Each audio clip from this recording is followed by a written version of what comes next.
Hello everyone, स्वागत है आपका हमारे अपने यूट्यूब चैनल एग्जाम पेपर। साथियों, आज आपकी क्लास रहने वाली है श्रम कानून की, लेबर लॉ की आपकी क्लास रहने वाली है। इसमें हम लोग जो आपकी क्लास होगी ये पार्ट 3 में आपकी आने वाली है, हमारा पार्ट 3 है। इससे पहले हम लोग पार्ट 1 और पार्ट 2 आपका डिस्कस कर चुके हैं, जिसमें हम लोगों ने पार्ट 1 में आपके 30 एमसीक्यू डिस्कस किए थे और पार्ट 2 में हम लोगों ने 35 एमसीक्यू डिस्कस किए थे। और आज जो भी क्लास है हुई उसमें हम लोग आपके 35 एमसीक्यू डिस्कस करेंगे, जिससे आपके कुल टोटल जो लेबर लॉ के आपके 100 एमसीक्यू डिस्कस हो जाएंगे, जो आपके होने वाले एग्जाम ईपीएफओ के लिए काफ़ी ज़्यादा महत्वपूर्ण रहने वाला है। तो जो भी साथी एग्जाम की तैयारी कर रहे हैं, वीडियो को अंत तक देखिएगा। चैनल पर नए तो चैनल को भी सब्सक्राइब कर लीजिए और बेल आइकन को प्रेस कीजिए, ताकि वीडियो की लेटेस्ट नोटिफिकेशन सबसे पहले आपको प्राप्त होती रहे। इसके अलावा आपने जो प्रीवियस क्लास हुई है उसको नहीं देखा है तो उसको भी आप अटेंड कर सकते हैं, उसमें भी काफ़ी ज़्यादा अच्छे क्वेश्चन दिए गए हैं। चलिए, क्लास शुरू करने से पहले आपको बताना चाहूँगा, जो भी साथी यूपीएससी ईपीएफओ की तैयारी कर रहे हैं उनके लिए हम लेकर आए हैं हिंदी माध्यम एक बैच, जो आपको मात्र 349 में मिलने वाला है। इस बैच में हम आपको टॉपिक वाइज शिफ्ट और एग्जाम प्रिपरेशन कराने वाले हैं, जिसमें हम आपको हैंड रिटन नोट्स भी देंगे और कॉन्सेप्ट क्लियर नोट्स आपको देने वाले हैं। हाई क्वालिटी पीडीएफ आपको मिलने वाली है। इसके अलावा टॉपिक वाइज क्विज भी होंगे, फुल लेंथ मॉक टेस्ट भी आपको प्राप्त होगा और पीवाईक्यू सॉल्यूशन भी प्राप्त होगा। इसके अलावा जो भी आपका सिलेबस है हिंदी माध्यम सिलेबस, चाहे आपका इंडस्ट्रियल रिलेशन हो गया, लेबर लॉ हो गया, इसके अलावा सोशल सिक्योरिटी हो गया, अकाउंटिंग हो गया, ऑडिटिंग हो गया, Indian polity, Indian economy, Indian freedom struggle, इसके अलावा आर्ट एंड कल्चर, ये सब आपके हिंदी माध्यम में नोट्स आपको दिए जाएंगे। उसमें सारी क्लासें आपको हिंदी माध्यम में कराई जा रही हैं। तो जो भी साथी एग्जाम की तैयारी कर रहे हैं, हिंदी माध्यम में तैयारी करना चाहते हैं अपनी, तो एक कोर्स को परचेस कर सकते हैं, अपनी तैयारी को और अच्छा कर सकते हैं। और ये बैच हमारा 15 अगस्त से शुरू भी हो चुका है, तो इसकी मतलब क्लास भी हो चुकी है। तो आप देर मत करिए, कोर्स को परचेस करिए और बच्ची क्लास है उसको कवर करिए और आने वाली क्लास को भी देखते रहिए, ताकि आपके पास ज़्यादा बर्डन ना हो जाए। तो कोर्स को परचेस करिए। और इसके अलावा कोई भी क्वेरी करनी है कोर्स संबंधित, तो ये दिए गए नंबर है हमारे, इस पर आप संपर्क कर सकते हैं, अपनी क्वेरी को क्लियर कर सकते हैं। चलिए हम लोग क्वेश्चन देखेंगे। पहला हमारा क्वेश्चन क्या रहने वाला है कि एक कर्मचारी किस आधार पर बोनस जो है आपको प्राप्त करने से अयोग्य होगा, उसको बोनस नहीं दिया जाएगा। देखिए, जो बोनस भुगतान अधिनियम 1965 है, कौन सा 1965 वाला आपका जो बोनस भुगतान अधिनियम है, इसमें ये कहा गया है यदि कोई कर्मचारी है वो धोखा करते हुए पकड़ा जाता है, या फिर दंगाई की स्थिति में पकड़ा जाता है, दंगा करते हुए स्थिति में पकड़ा जाता है, या हिंसक व्यवहार जो उद्योग में करते हुए पकड़ा जाता है, इसके अलावा उद्योग में चोरी, हेरा फेरी या तोड़फोड़ करते हुए पकड़ा जाता है, तो इन तीनों ही स्थिति में क्या होगा, जो कर्मचारी उसका बोनस क्या है उसके लिए अयोग्य घोषित कर दिया जाएगा, उसको कर्मचारी को बोनस नहीं दिया जाएगा। तो सही आंसर क्या होगा, डी इसका सही आंसर हो जाएगा। और इसका उद्देश्य क्या था, जो 1965 वाला हमारा एक्ट आया था, इसका उद्देश्य था कि जो उद्योग है उसमें अनुशासन बनाए रखना और संस्थान के नुकसान को पहुंचाने वाले कर्मचारियों को लाभ से वंचित करना, ये सब इसके उद्देश्य थे 1965 वाले में। कौन सा हमारा बोनस भुगतान अधिनियम 1965 में। ठीक है, तो सही आंसर क्या होगा इसका, डी इसका सही आंसर हो जाएगा। आगे क्वेश्चन देखते हैं। उपदान संदाय अधिनियम के अंतर्गत अधिकतम संदाय यानी ग्रेच्युटी जो है आपको, इसकी राशि क्या रहने वाली थी। तो इसकी जो राशि है, देखिए, जो संदाय भुगतान अधिनियम 1972 है में इससे पहले की सीमा जो आपकी कितनी थी, तो वो आपकी 10 लाख थी। कितनी थी, सबसे पहले तो ये जो 1972 का अधिनियम था हमारा, उपदान संदाय अधिनियम 1972, ठीक है, इसमें कितनी थी, तो उसमें आपकी थी 1900, ये आपको 1972 वाला है, ठीक है। तो 1972 में आपकी कितनी थी, 1972 में आपकी थी 10 लाख रुपए। लेकिन अब क्या हुआ है, जो आपका वित्त अधिनियम 1918 आया है, ठीक है, 2018 का कौन सा वित्त अधिनियम, तो इसमें क्या है, इसमें ये राशि बढ़ा दी गई है और राशि बढ़ा के कितनी कर दी गई है, तो ये कर दी गई है आपकी 20 लाख कर दी गई। कितनी, 20 लाख कर दी गई। तो सही आंसर इसका क्या होगा, 20 लाख इसका सही आंसर हो जाएगा, 20 का सही आंसर हो जाएगा, ठीक है। और इसका बढ़ाने का उद्देश्य क्या था, तो इसका उद्देश्य था कि महंगाई और सेवा काल में वृद्धि के में ध्यान रखते हुए कर्मचारियों को सेवानिवृत्ति या सेवा समाप्ति पर उनको अधिक लाभ देना, ये सब इसके उद्देश्य थे पैसा बढ़ाने के। ठीक है, तो सही आंसर क्या होगा, 20 का सही आंसर हो जाएगा। आगे देखते हैं। उपदान संदाय लाभ प्राप्ति के लिए समय शर्तें क्या है, मतलब कितने समय तक एक कर्मचारी कार्य तो जो उसे ग्रेजुटी मिल सकती है, उसे उपदान संदाय मिल सकता है। देखिए, तो ये इसका आंसर रहने वाला है 5 साल। यदि कोई कर्मचारी 5 साल तक लगातार सेवा अपनी पूरी कर ले तो वह ग्रेजुटी का पात्र बन जाता है, ठीक है। तो कितना सही आंसर हुआ, 5 साल इसका सही आंसर हो जाएगा। 5 साल तक अगर वो लगातार काम करता है तो ग्रेजुटी पा सकता है। लेकिन देखिए, यहाँ पे ये भी है कि मान लीजिए कोई कर्मचारी है, उसके 5 साल पूरे नहीं हुए हैं, ठीक है, 5 साल पूरे नहीं हुए, लेकिन जो काम करने के दौरान उस कर्मचारी की मृत्यु हो जाती है, या दुर्घटना में कोई स्थायी विकलांगता उससे प्राप्त होती है, उसको स्थायी विकलांगता मिल जाती है, तो क्या होगा, तब भी आपका जो है जो 5 वर्ष वाली शर्त है वो लागू नहीं होगी और उसे तुरंत ग्रेजुटी दी जाएगी या उसके परिवार वालों को तुरंत ग्रेजुटी दी जाएगी। वहाँ पर 5 वर्षीय आपकी शर्त लागू नहीं होती है, जहाँ पे क्या हो, कर्मचारी की मृत्यु हो गई हो और दुर्घटना हो गई हो। ठीक है, दुर्घटना में उसकी विकलांगता हो गई हो। तो सही आंसर क्या होगा इसका? सी इसका सही आंसर होगा। लगातार 5 वर्ष तक उसको कार्य करना पड़ेगा उपदान संदाय प्राप्त करने के लिए, ग्रेजुटी प्राप्त करने के लिए। आगे देखते हैं क्वेश्चन क्या है। संदाय राशि कितने से बढ़ाकर 10 लाख कर दी गई? देखिए, जो कि सही आंसर रहने वाला है वो आपका 3.5 लाख रुपए, 3.5 लाख रुपए थी। ठीक है, 3.5 लाख रुपए इसको बढ़ा कब किया है, तो इसको 10 लाख किया गया था कब? 2010 में किया गया। ठीक है, 2010 में किया 10 लाख, और 10 लाख को बढ़ाकर कितना, 10 लाख को बढ़ाकर 20 लाख किया गया। कब किया गया, तो ये आपका किया गया 2018 में किया गया। ठीक है, 2018 में किया गया, 2018 में संशोधन हुआ था, उसमें किया गया था। तो 10 लाख से जो बड़ी थी, 10 लाख पहले 10 लाख थी, 10 लाख से पहले कितनी थी, 3.5 लाख थी। तो सही आंसर क्या होगा इसका? 20 का सही आंसर हो जाएगा। आगे क्वेश्चन देखते हैं। संदाय या ग्रेजुटी की गणना आप ये का सूत्र आपको बताना है, इनमें से सूत्र कौन सा है। चलिए देखते हैं।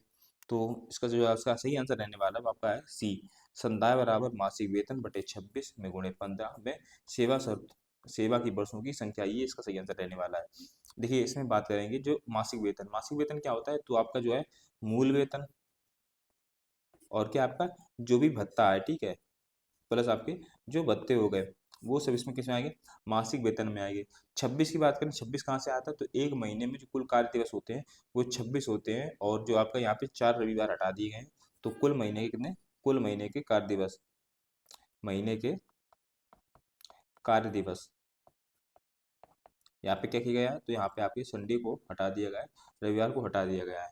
15 की बात करें तो 15 दिन के वेतन का लाभ प्राप्त करने की प्रति सेवा वर्ष ये आपका होगा। ठीक है, तो सही आंसर क्या होगा इसका? सी इसका सही आंसर हो जाएगा। ये ग्रेजुटी निकालने का फॉर्मूला होता है।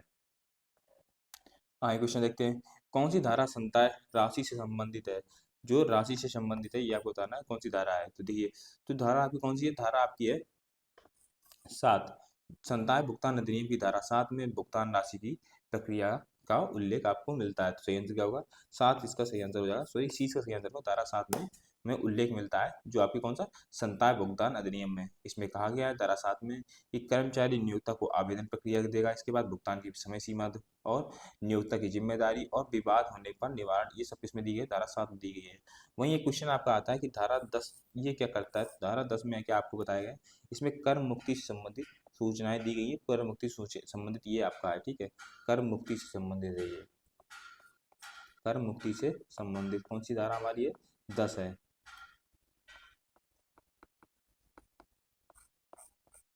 चलिए अगला क्वेश्चन देखते क्या हमारा है।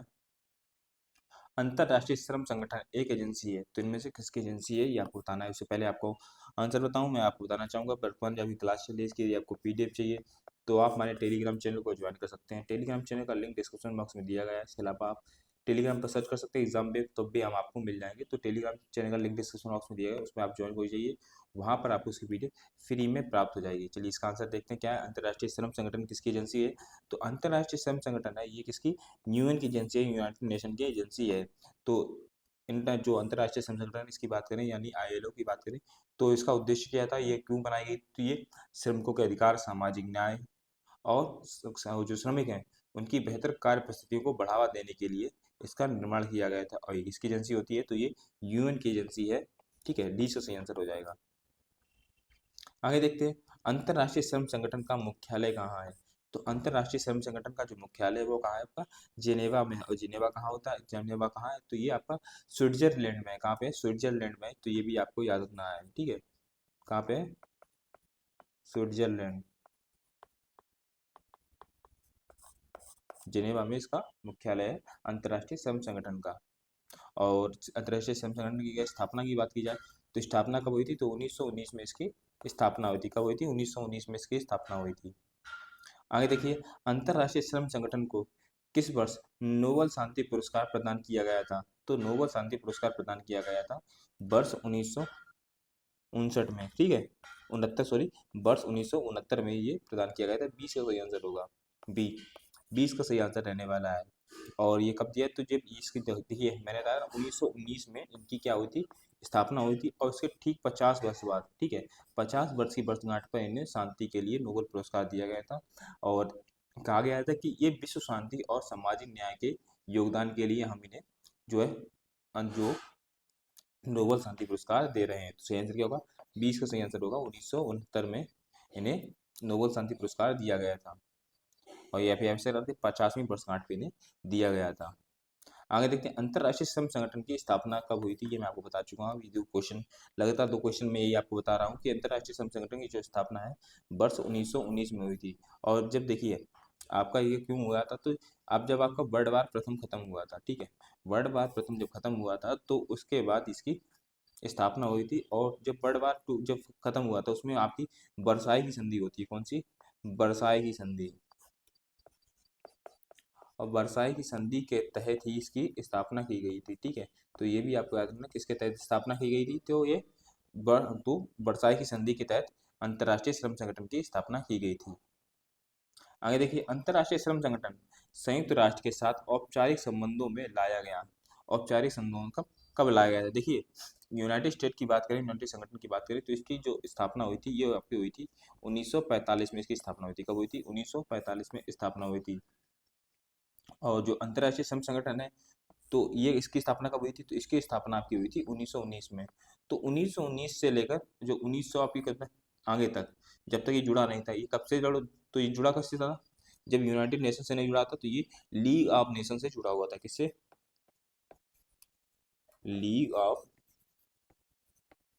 नेशन से जुड़ा था, ठीक है। लेकिन जब इसकी स्थापना हो जाती है तो ये 1946 में, कब? 1946 में ये किससे जुड़ता है? तो ये जुड़ता है आपका संयुक्त राष्ट्र संघ से जुड़ता है। तो यानी कब जुड़ेगा? 1946 में ये संयुक्त राष्ट्र संघ से जुड़ता है, ठीक है। तो सही आंसर क्या होगा इसका? सही आंसर होगा इसका 20 का सही आंसर हो जाएगा। 19 सॉरी, इसका सही आंसर होगा आपका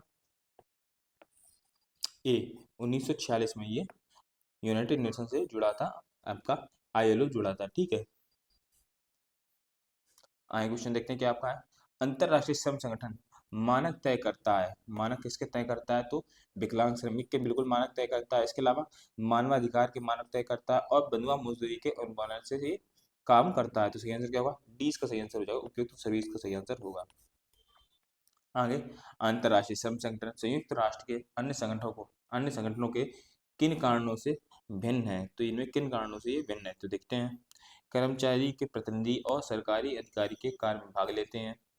नियोक्ता के प्रतिनिधि और सरकारी अधिकारी कार्य में भाग लेते हैं। संयुक्त राष्ट्र संगठन यानी यूएनओ के अधिकारी और कर्मचारी कार्य करते हैं। या उपयुक्त में से कोई नहीं। तो इसका जो सही आंसर रहने वाला है वो आपका बी हो जाएगा। नियोक्ता के प्रतिनिधि और सरकारी अधिकारी के सरकारी अधिकारी ये कार्य में भाग लेते हैं, ठीक है। तो सही आंसर क्या होगा? 20 का सही आंसर हो जाएगा। या फिर आप ऐसे कह सकते हैं जो संगठन होते हैं इनमें जो कार्य करते हैं वो त्रिपक्षीय कार्य होता है, जिसमें आपकी सरकार, नियोक्ता और कर्मचारी तीनों ही आपके कार्य करते हैं। आगे क्वेश्चन देखते हैं।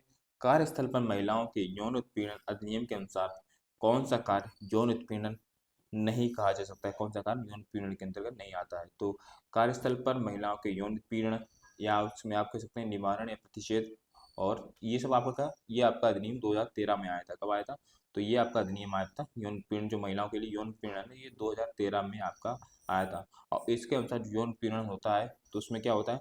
बुरा शारीरिक संपर्क करना, जैसे आप गलत तरीके से टच करना, जो व्यक्ति महिला को गलत तरीके से टच करता है। इसके अलावा यौन पक्ष के लिए मांग या अनुरोध करना, मतलब आप सेक्स के लिए उसको उकसा रहे हो या उसकी मांग कर रहे हो, तो ये भी किसमें? यौन उत्पीड़न के अंतर्गत आएगा। या फिर यौन संबंधी टिप्पणी करना, ये सब किसमें आता है? तो ये यौन उत्पीड़न के अंतर्गत आता है। लेकिन जो कार्यालय में केबिन में बैठना, ये कोई आपका यौन उत्पीड़न में नहीं आता। तो सही आंसर क्या होगा? ए इसका सही आंसर हो जाएगा। ए इसका सही आंसर होगा। आगे देखते हैं। श्रम मंत्रालय और रोजगार की मुख्य भूमिका क्या है? श्रम मंत्रालय और रोजगार की मुख्य भूमिका क्या है? तो ये है श्रम नीति बनाना, श्रम नीति और कानून बनाना, उसके श्रमिकों की सुरक्षा करना और स्वास्थ्य और कल्याण की उनके देखना कि उनका स्वास्थ्य कैसा है, उनके स्वास्थ्य की भी रक्षा करना, उनके कल्याण की भी रक्षा करना, ये भी इसका मुख्य भूमिका होती है। श्रमिकों की शिक्षा के लिए भी ये कार्य करते हैं। तो सही आंसर क्या होगा? डी इसका सही आंसर होगा। उपयुक्त सभी इसका सही आंसर होगा। आगे देखते हैं। कार्यस्थल पर महिला कर्मचारी यौन उत्पीड़न अधिनियम पारित हुआ था। देखिए, ये जो आपका कब वो पारित हुआ था? 2013 में ये पारित हुआ था। ये आपको बता चुका हूँ, पिछले क्वेश्चन में आपको बताया था। सी इसका सही आंसर हो जाएगा। 2013 में ये अधिनियम प्राप्त हुआ, जो है पारित हुआ था। आगे, श्रम ब्यूरो किस मंत्रालय के अंतर्गत आता है? श्रम ब्यूरो किस मंत्रालय के अंतर्गत आता है? तो ये आपका आता है श्रम एवं रोजगार मंत्रालय किसके अंतर्गत आता है? श्रम और रोजगार मंत्रालय के अंतर्गत आता है। और इसका जो मुख्यालय है, मुख्यालय, तो ये कहाँ स्थित है? तो ये आपका शिमला में, शिमला व चंडीगढ़ में, ठीक है, शिमला व चंडीगढ़ में इसका मुख्यालय है। कुछ क्वेश्चन कुछ में छूट गया हो, ये मैं आपको बता दे रहा हूँ। इसमें जो आपका कुछ एक्स्ट्रा बात है, जो ये आपका अधिनियम था महिला कर्मचारी जन अधिनियम, तो ये जो आपका अधिनियम आया था, तो ये अधिनियम सुप्रीम कोर्ट के विशाखा बनाम राजस्थान राज्य, क्या था आपका? विशाखा बनाम राजस्थान राज्य, और ये कहाँ था इसका? आपका कोई कोर्ट, एक केस कहाँ था? तो सुप्रीम कोर्ट में, ठीक है। तो ये विशाखा बनाम राजस्थान राज्य, और 1997, ठीक है, 1997 इसमें जो फैसला आया था, इसी के आधार पर क्या है आपका महिला कर्मचारी यौन उत्पीड़न अधिनियम बनाया गया था। तो ये आपको याद रखना है कि किसके आधार पर बनाया गया था। ये थोड़ी इंफॉर्मेशन एक्स्ट्रा है। आपके पॉलिटिक जो आपका सेक्शन है, जो आपका पॉलिटिक सेक्शन है, उसमें क्वेश्चन ऐसा पूछा जा सकता है। और क्यों बनाया गया, उद्देश्य क्या था? तो महिलाओं को कार्यस्थल पर सुरक्षित माहौल पैदा करना, ये इस अधिनियम का उद्देश्य था कि जो महिलाएं हैं वो अपने कार्यस्थल पर सुरक्षित महसूस करें। तो सही इसका आंसर क्या था हमारा? 2013 इसका सही आंसर था। ये क्वेश्चन हमारा हो गया है। अगला क्वेश्चन देखते हैं। लेबर ब्यूरो का मुख्य कार्य होता है, लेबर ब्यूरो का मुख्य कार्य क्या होता है? तो मुख्य, तो लेबर इंटेलिजेंस, बिल्कुल। श्रम अनुसंधान, ये भी आपका होता है। इसके अलावा न्यूनतम मजदूरी 1948 के अंतर्गत मजदूरी का अध्ययन और मूल्यांकन करना, ये भी इसका उद्देश्य होता है। तो सही आंसर क्या होगा? डी इसका सही आंसर हो जाएगा। साथियों, वीडियो पसंद आए तो वीडियो को लाइक कर दीजिए, चैनल पर नए हैं तो चैनल को भी सब्सक्राइब कर लीजिए, बेल आइकन को प्रेस कीजिए ताकि वीडियो की लेटेस्ट नोटिफिकेशन सबसे पहले आपको प्राप्त होती रहे। आगे देखते हैं। बीवी गिरी राष्ट्रीय श्रम संस्थान किस वर्ष प्रारंभ जो है आपका स्थापित हुआ था? ठीक है, बीवी गिरी राष्ट्रीय श्रम संस्थान किस वर्ष स्थापित हुआ था? तो ये आपका स्थापित हुआ था वर्ष 1974 में, इसको स्थापना की गई थी, ठीक है। और इसका उद्देश्य था श्रम नीति बनाना, अनुसंधान करना और श्रमिकों से संबंधित जो आपका है कार्य करना, ठीक है, और श्रमिकों का विकास करना। ये सब किसके अंतर्गत आता? तो ये बीवी गिरी राष्ट्रीय श्रम संस्थान के अंतर्गत आता था। तो ये इसका सही आंसर हो जाएगा। आगे देखते हैं। वर्ष 1966 में प्रथम राष्ट्रीय श्रम आयोग का गठन किसकी अध्यक्षता में हुआ था? तो पहली बात तो आपको एक क्वेश्चन, आप एक आंसर इसी में बन गया है, ये आपको याद रखना है कि जो पहला श्रम आयोग था, राष्ट्र पहला श्रम जो आपका आयोग था, ये कब था? तो ये 1966 में बनाया गया था, ठीक है। अब इसकी अध्यक्षता की बात करें तो इसकी अध्यक्षता किसने की थी? तो ये की थी आपकी पीवी गजेंद्र गाडकर ने की थी, ठीक है। तो इसका 20 का सही आंसर हो जाएगा, पीवी गजेंद्र गाडकर ने की थी। और जो आपका पहला श्रम आयोग था, प्रथम श्रम आयोग, इसका गठन कब हुआ था? तो 1966 में ये बनाया गया था।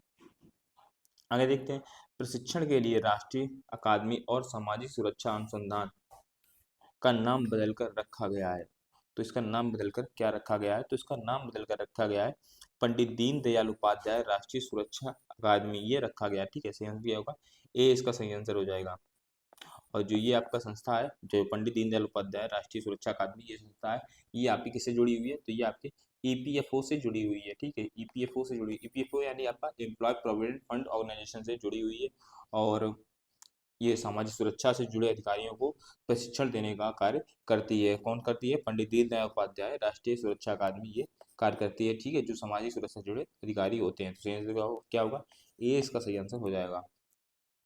आगे देखते हैं। रविंद्र वर्मा की अध्यक्षता में दूसरा राष्ट्रीय श्रम आयोग का गठन कब हुआ था? यानी आपका दूसरा जो आयोग, दूसरा जो श्रम आयोग है, इसके अध्यक्ष कौन थे? तो ये आपके रविंद्र वर्मा थे, ये आपको याद रखना है। चलिए, और इसका कब गठन किया गया था? तो ये गठन किया गया था 1999 में, इसका गठन किया गया था। 20 का सही आंसर होगा 1999। आगे देखते हैं क्वेश्चन क्या है। सूचकांक समीक्षा समिति यानी इंडेक्स रिव्यू कमेटी गठित होती है, तो ये गठित कौन करता है? तो इसका सही आंसर होगा श्रम और रोजगार मंत्रालय जो है इसका गठन करता है। ए इसका सही आंसर हो जाएगा, ए। आगे देखते हैं। औद्योगिक संबंध संहिता 2020 ऐसे प्रतिष्ठानों पर लागू होती है जहां कितने कर्मचारी हो? जहां पे 300 कर्मचारी हो, वहां पे ये लागू होती है। सी इसका सही आंसर होगा, सी। आगे, किसी प्रतिष्ठान में कल्याणाधिकारी यानी वेलफेयर जो ऑफिसर है उसकी नियुक्ति होती है जहां कर्मचारी होते हैं। तो ये देखिए, जो यहाँ कर्मचारी, जब कल्याण अधिकारी जो आपका वेलफेयर ऑफिसर, वहाँ इसकी पर निश्चित ही नियुक्ति की जाएगी जहाँ पर क्या हो, 500 प्लस कर्मचारी, जहाँ पे 500 से अधिक कर्मचारी होते हैं, जिस प्रतिष्ठान में 500 प्लस कर्मचारी होते हैं, वहाँ पर वेलफेयर ऑफिसर की नियुक्ति की जाएगी। ए इसका सही आंसर हो जाएगा। और ये कहाँ नियम मिलता है, तो ये हमारा जो फैक्ट्री एक्ट है 1948, कारखाना अधिनियम, कारखाना अधिनियम 1948, इनके अनुसार क्या कहा गया है, तो इसके अनुसार क्या गया है, तो इसका कि यदि 500 प्लस कर्मचारी हो तो अनिवार्य रूप से कल्याण अधिकारी की नियुक्ति की जानी चाहिए। ठीक है, और इसमें बात करेंगे, इसमें धारा कौन सी है, धारा 49। ठीक है, धारा 49, धारा 49 के तहत ये बताया गया है कि श्रम कल्याण की नियुक्ति, श्रम कल्याण अधिकारी की नियुक्ति होनी चाहिए। पुनः मैं आपको बताना चाहूँगा, जो भी साथी तैयारी कर रहे हैं, हिंदी माध्यम में कोर्स परचेस करना चाहते हैं तो हमारे कोर्स को परचेस कर सकते हैं। 349 में मात्र कोर्स मिल रहा है। कोई क्वेरी करनी है तो ये दिए गए नंबर हमारे से संपर्क कर सकते हैं और अपने कोर्स के बारे में जानकारी प्राप्त कर सकते हैं। कोर्स हमारा 15 अगस्त से स्टार्ट हो गया है, तो देर मत करिए, कोर्स को परचेस करिए और अपनी तैयारी को और बेहतर बनाइए। आगे क्वेश्चन देखते हैं, अगला क्वेश्चन हमारा क्या है, कारखाना अधिनियम किस धारा में श्रमिकों के अधिकार की बात कही गई है, श्रमिकों के अधिकार की बात कही गई है कारखाना अधिनियम, ये क्वेश्चन आपका है, तो सही इसका आंसर रहने वाला है, तो आपका धारा 111 ए में ये बात कही गई है। कौन से में, 20 का सही आंसर हो, धारा 112 ए में ये बात कही गई है। इस कौन से में, कारखाना अधिनियम 1948। ठीक है, 1948 के अनुसार जिसकी धारा 111 ए है उसमें श्रमिकों के अधिकार की बात की गई है। वहीं अगर हम लोग बात करेंगे धारा 111, यहाँ पे ए आपका है, ठीक है, लेकिन 2111 ही की अगर बात करें तो यहाँ पे क्या हुआ है, तो यहाँ पे श्रमिकों के कर्तव्य की बात की गई है, कर्तव्य।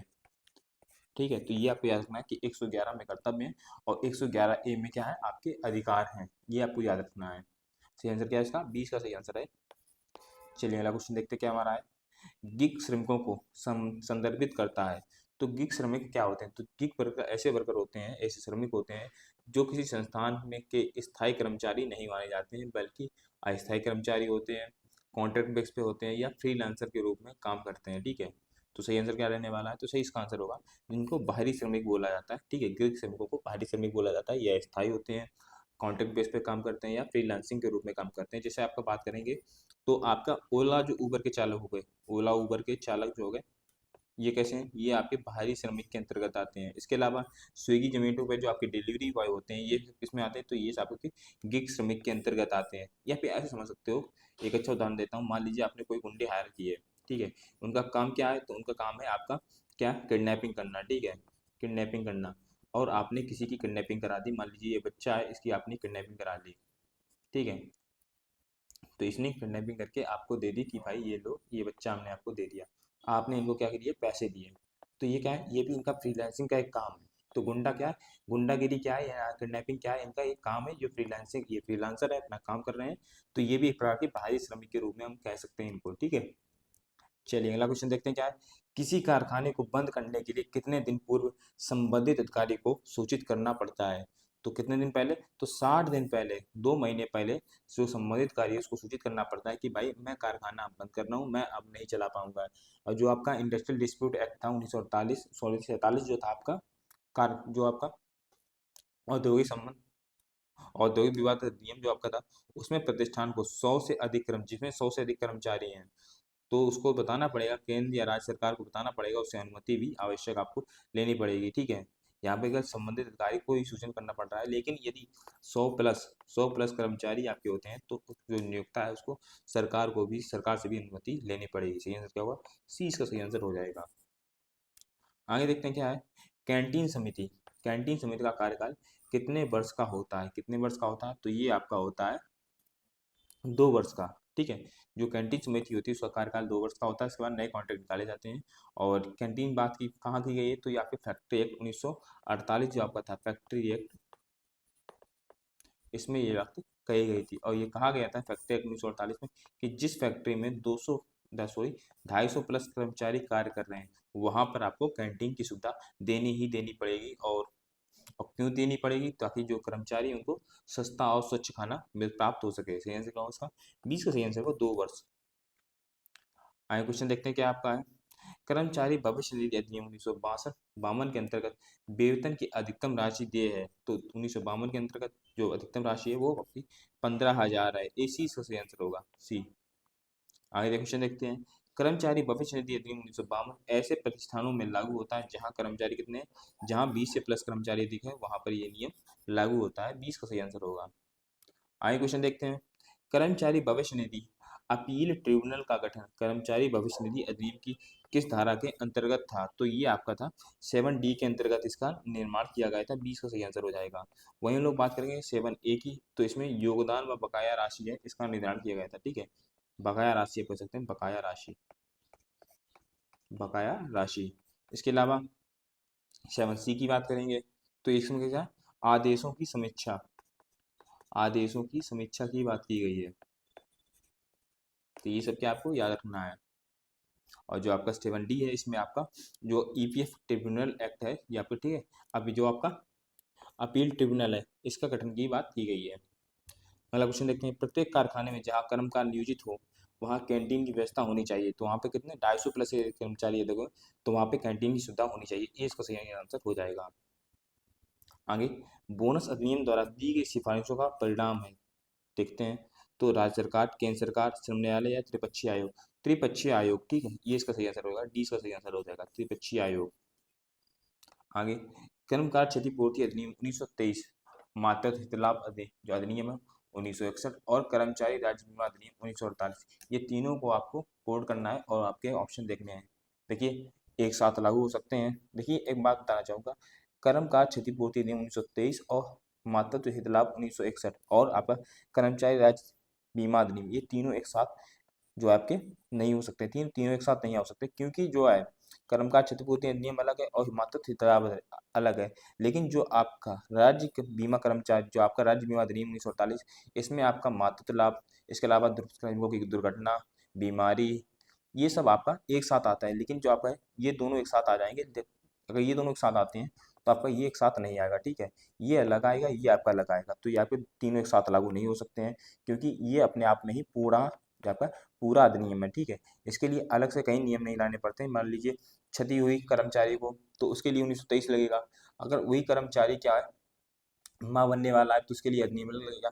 लेकिन 1948 वाला अधिनियम है, वहाँ पर क्या होगा, ये दोनों नियम एक साथ नहीं आएंगे। वहाँ पे ये नियम आ जाएगा आपका और एक ही नियम के अंतर्गत सारी उसको सुविधाएं मिल जाएंगी। तो ये नियम एक साथ नहीं आ सकता है। मातृत्व लाभ अधिनियम, कर्मचारी राज्य बीमा अधिनियम एक समय लागू हो सकते हैं? बिल्कुल नहीं हो सकते हैं। कर्मकार क्षतिपूर्ति अधिनियम और राज्य बीमा अधिनियम एक समय पर लागू हो सकते हैं? बिल्कुल नहीं हो सकते हैं। यदि श्रमिक क्षतिपूर्ति अधिनियम और मातृत्व लाभ लागू होते हैं तो श्रमिक जो कर्मचारी राज्य बीमा अधिनियम है लागू नहीं होता। ये आपका ठीक हो जाएगा। ठीक है, यदि ये दोनों लागू होते हैं तो आपका ये वाला लागू नहीं होगा। डी इसका सही आंसर हो जाएगा। चलिए आज क्लास को यहीं पे एंड करते हैं। वीडियो पसंद आए तो वीडियो को लाइक कर दिए, चैनल पर नए तो चैनल को भी सब्सक्राइब कर लीजिए और बेल आइकन को प्रेस कीजिए ताकि वीडियो की लेटेस्ट नोटिफिकेशन सबसे पहले आपको प्राप्त होती रहे। चलिए मिलते हैं अगली क्लास में। थैंक यू, जय हिंद। और पुनः मैं बताना चाहूँगा क्लास है कि यदि आपको PDF चाहिए तो आप हमारे टेलीग्राम चैनल को ज्वाइन कर सकते हैं। टेलीग्राम चैनल का लिंक डिस्क्रिप्शन बॉक्स में दिया गया है। टेलीग्राम चैनल को ज्वाइन कर लीजिए, वहाँ आपको उसकी PDF फ्री में प्राप्त हो जाएगी। चलिए मिलते हैं अगली क्लास में। Thank you.